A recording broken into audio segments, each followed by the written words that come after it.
Welcome to Denver Summit FC Pitchside, sponsored by your Colorado Honda dealers. I'm Lionel Bienvenu along with Brady King and Nick Rothschild.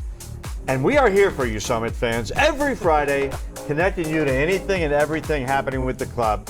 And what was happening this week, guys, is 3 matches in 7 days.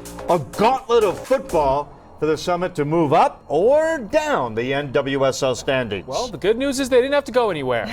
All 3 matches at Centennial Stadium. That state-of-the-art recovery equipment they have over at the Common Spirit Performance Center going to be put to the test this week. But you said it, Lionel.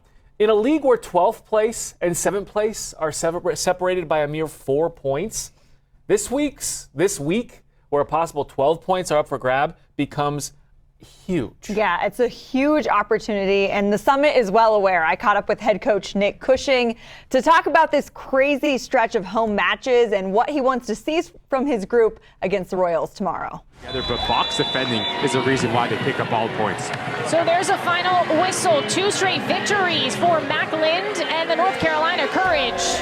You know, I got home and watched the game back straight away, and seeing a team that is in control, that is creating many moments, that is really attacking and offensive. Flint goes for a goal and it's saved. But just didn't fall the right side for us, and I think that's been too often lately. You know, we went 1-0 up against Houston and then conceded straight from the kickoff. Game is difficult then at 1-1. We concede first against Portland, but we turn the game around. We then concede first against Boston, and we concede first. I think if we can get the moment in our favour, it's going to build our confidence and give us something, a platform to build on. I know you've emphasized finishing those chances when they do come. Is that something as a coach you can really correct, or you just keep harping on it? I think you've got to keep trying to blend it. I think it's about relationships. I think it's about the cohesion and the feel of the team when you're playing together and you're making those decisions. It is the hardest part of the game, scoring goals. So we've got to continue to work at it, continue to invest in each other, and you know, I'm certain that it'll fall right for us. Quickly, Flynn fires just off. Are you seeing confidence still among this group, even though maybe some of the chances are not finding the back of the net? I think you have to see confidence in the sense of we're dominating the game, we're getting in and around the final third. Our build-up play is exceptional. We've just got to find that right moment, the right decision, find your teammate, create a big chance. I think if we go 1 and 2-0 up, I think the game is ours. But in this league, when you don't put a team away, you give yourself the chance of making it difficult. And there's a final whistle. Utah, a 9-game unbeaten streak. Mina Tanaka with Another top 5 team coming in on Saturday. You guys were able to be successful against the Utah Royals last time. What's kind of your message going into this match? Can we repeat the same performance we had against Houston, against Portland, against Boston, against Courage, but can we execute? Can we get the first moment fall in our favour and then push on from there? I think that's going to really help.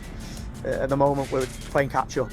Knowing where you guys are in the standings, 20 points, is there any additional pressure as you kind of enter this final stretch of the season, second stretch of the season? I think if we have any ambition of making playoffs, then we've got to step on the gas soon. And we've been honest with the team, I've been honest with the staff that, you know, performance is critical in sport, but executing results is the difference. And I think for us it's, you know, even though we went 1-0 down against Boston and North Carolina, we still have enough offensive volume to turn that game around like we did against Portland. And I think the easier way to do it is to go 1-0 up, and I think that is definitely our aim.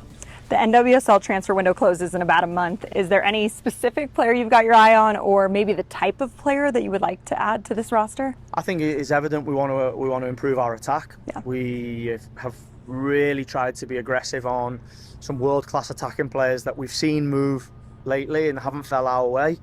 Front office are doing an incredible job of making sure that we're at the table consistently with that level of player.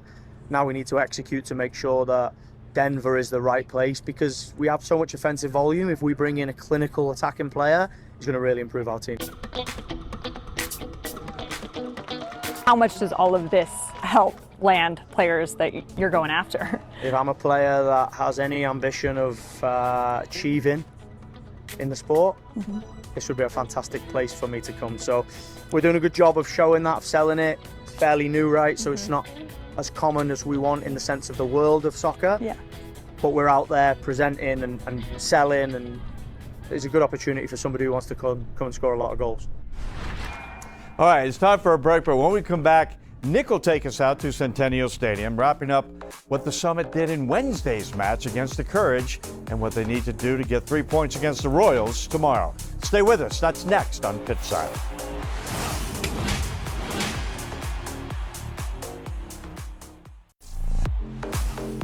Welcome back to Denver Summit FC Pitchside, sponsored by your Colorado Honda dealers. I'm Nick Rothschild at Centennial Stadium, and I wish I had better news for you. The Denver Summit fall to the North Carolina Courage 2-0 on Wednesday night, and we're going to talk about the game. I will break down the match for you, but first we got to get to the elephant in the room, or rather, not in the room. Colorado native and captain Lindsey Heaps, not in the starting 11 against the Courage, not even on the team sheet for this match. And I asked Coach Nick Cushing after the game, what happened? So Lindsey not being on the team sheet tonight, can you explain what happened there and how was her presence missed on the field? Lindsey was in the team, and when the players turn up to the facility, Lindsey had a little small issue with something, and she went to see the doctor, and the doctor pulled her from the game, which is, you know, Lindsey's health and well-being and being fit to play is more important than one game of football. So we took her off the team sheet and we adjusted it. Yeah, I mean, Lindsey coming in, since she's been in, she's a massive player for us. She brings a lot to the team in the attack, in the defence, and I think a last-minute change to have Lindsey not in the team was tough for us, but I think we've got a team that we can come together and we can still continue to go forward and build on what we've been building and stick to the game plan. Okay, that's a little bit concerning, but let's press pause on any panic for now. We'll see if Heaps is available to play against Utah on Saturday. Back to the matter at hand. 2-0 may sound like the Summit got dominated, but that was not the case, especially in the first half. This game was nip, tuck, and tight. Abby Smith making the play of the first half on a save. Curling shots by Erica Meg Parkinson. Smith says no way. In the second half, kind of a tale as old as time with the Summit. Ava Gattino, maybe a foul, maybe not. Coach Cushing called this soft. It ends up being a penalty kick, and Riley Jackson gives the Courage a lead. At that point, the Summit tried to put the pedal to the metal and push forward in attack. What happens when you do that, though? You leave yourself open for a counterattack, and it's the Colorado native Allie Schlegel who puts the game to bed for the Courage and celebrates with her family. So a nice moment there for Schlegel. But another bad night at the office for the Summit. And these disappointing losses certainly create frustration. Frustration is a funny thing, though. It can fuel you to greatness, but it can eat away at you as well and destroy what you've been building. It sounds like so far the Summit aren't letting that happen. You've often praised the mentality of this group. Have you seen them take these frustrations inside and now not allow it to sort of boil over or become something that could distract from the overall goal? I think the team know that they have to just continue to work. I've said before, in these moments, you know, after we lost San Diego, you can go this way, you can go this way. And one thing I'm proud about this group is it's always bonded and come together and tried to take ownership and responsibility, and individually and collectively always tried to make sure that we give the fans here exactly what, you know, we love playing here, right? And we want to deliver wins and we want to deliver goals. And when that doesn't happen, the team shows a real determination to put that right. We have to keep our foot on the gas. For me, as a player who does normally score goals, I can't drop my head. I can't let that affect me. I know I'd rather score every week, but I can't let that affect me because it'll just be a knock-on effect if I take it into the week after. And I think all players need to be like that. I mean, conceding goals, we need to just keep our head high and see where we can work on, see what we need to do for the next day or two to go into Saturday. Okay, so quick turnaround for the Summit. They are right back here on Saturday to face the Utah Royals at 2:00 p.m. You can watch that game on the spot, Denver 3. No time to sulk. You got to leave the disappointments in the past. They got to bring it if they want to compete against the Royals. All right, thanks a lot, Nick. So, one more game at Centennial Stadium tomorrow against Utah before they hit the road to San Diego a week from today. Now, as you know, this show is dedicated to connecting you to the Summit players and coaches. And coming up, we'll introduce you to goalkeeper Cat Asman. Brady will share Cat's journey to Denver next on Pitchside.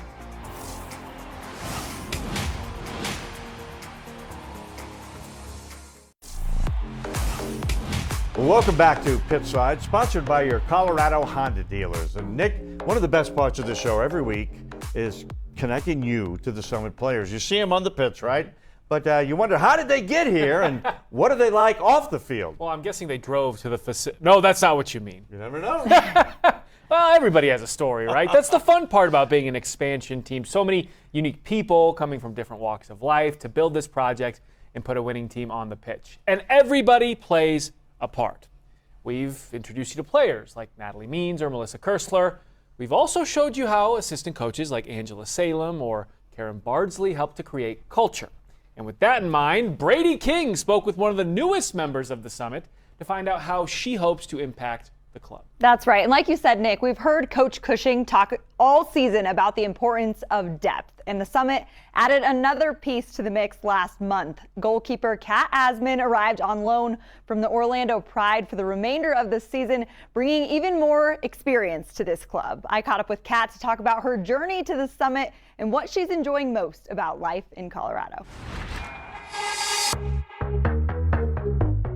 We've gotten the chance to talk to Abby quite a bit, as well as KB. What's it been like just for your guys' group to gel so far? Oh my gosh, it's been amazing. I think coming in, it's always tough. I've never done in the middle of a season. I've obviously bounced around to a few different teams, but coming in the middle of the season, it felt seamless, and that's a big shout out to Jordy and Abby and KB and all the work that they've put in. I think they had a great foundation before I ever showed up, and I think that they were so welcoming and inviting. You won the Gold Glove in the USL. How can that experience kind of translate over here to a new expansion program? Oh, Asman saves the penalty! Yeah, I think for me, again, I always like to say that Golden Glove wasn't my award. They have to put one name on it, but that was the accumulation of our entire team at Lexington and the pride that we took to keep the ball at the back of the net. What a save from Asman. I think for me, it was just that experience. Getting to go on loan for a year, go to Lexington, play at that level, be coached by the coaches that held the standard they did there. I think that's the experience that I'm bringing in. I think being with that group, we had so many new people. You almost probably called us an expansion team that year. I think we had like 20 new players when I got there. With all the amenities, everything you guys have here, does this feel like an expansion team to you? Or were you No, I think when I first came in here and there was some meetings where it's like, and guys, we are, I know we're still getting, I'm like, whoa, wait, I forget that's the case here. Yeah. No, I mean, obviously I didn't experience the old facility and kind of that temporary setup, but getting to come here, I think it's unbelievable. Like the investment that's put in here, what they're committed to doing here. I know we want more. Everybody around us wants more. We want to be above that playoff line. I know that we'll get above that playoff line. I don't think anybody in this facility doubts that. But I think that there's definitely, we all look at each other and we know that there's not a lack of resources as to why we can't achieve it. Goalkeepers have to have a little bit of a different chip because you're out there to kind of steal the fun, right? Yeah. You want to protect. You don't Yes. want to let anybody score. Did you just always know this was going to be your path? Path was decided for me when I said that I didn't like running. Okay. Yeah, it was pretty simple. I looked at my coach when I was really, really young, and I was like, I don't like the idea of running. I had a little bit of a heart condition. I still had the heart condition, and I was always like, let me avoid the running. Yeah. And so they said, hey, you can go in goal. And then for some reason, I didn't hate the idea of a ball flying at me, so I wasn't the most scared kid of it, so I just ran with it. There you go. Well, Yeah, it's worked out so far. Exactly. Is there a different approach coming in to a backup-like situation? Nick loves to praise his bench and like the depth this team has, so I know you only add to that, but was that a different approach coming in or no? I have the utmost respect for Abby. I think that she is so much fun to watch play. I think that she is so knowledgeable.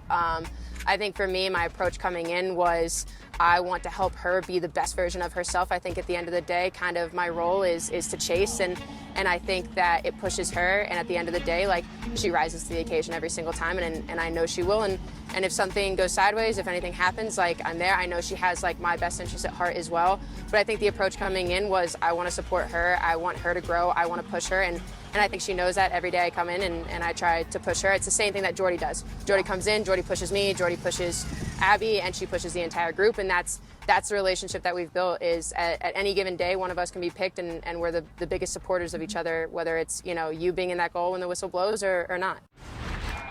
So she's only been here for a month, but she's already excited about the hiking scene in Colorado. She wants to do a 14er, so I told her to chat with our sports producer, Jeff Howe, for all the best hiking recommendations. And look, she's got a great personality and by all accounts has fit right in with this group. Abby Smith has been outstanding this season, but as Coach Cushing has said all year, you can never have too much depth, especially at goalkeeper. So Cat Asman gives the Summit another experienced option if her number is called, guys. Yeah, Jeff Howe, our executive producer, the mountain goat. That's right. He'll show you what's up in the mountains, that's for sure. Well, and I think they're building a nice goalkeepers union with the Summit. I mean, Abby Smith is your obvious number one, so much experience. Kat brings a wealth of experience in her own right, but she also has some stuff that she can learn from Karen Bardsley and Smith. And we all love Jordan Nitis on this group.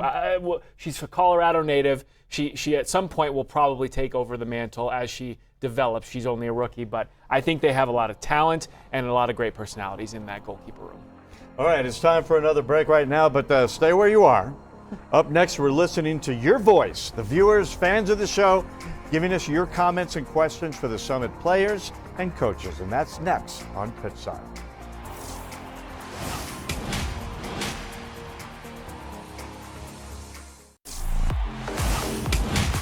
Welcome back to Denver Summit FC Pitchside, sponsored by your local Colorado Honda dealers. I'm Lionel Bienvenu with Brady King and Nick Rothschild, and another important match coming up tomorrow against a top 5 team, the Utah Royals. And looking back at the season so far, guys, the Summit could easily be a top 5 team themselves. If some of those great chances ended up with the ball in the net, going forward, that'll have to happen more often if they want to be there in the playoffs. They know that. And Coach Cushing and the players are confident that's going to happen here down the stretch in the second half of the season. Finish with a goal. Well, you know, Nick Cushing references their 2-1 defeat at Utah quite a bit because you look at the numbers from that game and you'd think the Summit dominated the Royals, but critical errors in really important areas on the pitch led to both of Utah's goals, and that's where Cushing continues to look for ways to help this group improve. They are so good between the boxes, especially with the addition of Lindsay Heaps. They're really starting to control tempo in every match, but they've been doomed by a lack of clinical finishing, like Lionel said, and making way too many mistakes in their own box. This second chance against Utah is an opportunity to show growth in both areas. I agree. It's the most frustrating / most encouraging part of the Summit season. They've dominated several matches this year, especially that 1-1 draw with the Boston Legacy last Sunday. They dominated the entire match, but it's not always reflected in that final score. So it's important, like we've said, all set up here, to continue to create chances and finish those chances. And I know that is a point of emphasis not only this week, but in the second half of the season as they look to climb up those standings. All right, Pitchside is your voice for anything and everything you want to know about the Summit. Go ahead and scan that QR code, drop us a line, let us know what you'd like to see on the show, or more importantly, questions for us, players, or of course, Coach Cushing. Yes, and this week we went classic Colorado. We're hearing from defender Kaylee Kurtz about how she's enjoying her new home state. If we have 2 days off, I love exploring any of the mountain towns around. I went to BV and the Great Sand Dunes and Salida, and so I've just gotten to explore, and I think it's beautiful and 20 degrees cooler up there, so that's also a plus. All righty, tune into the Spot Denver 3 tomorrow at 2 p.m. and catch the Summit taking on the Royals. And we'll be back here next Friday for another edition of Pitchside on Denver 7. And of course, always remember the battle cry. Together we climb, and have a great night, and go Summit.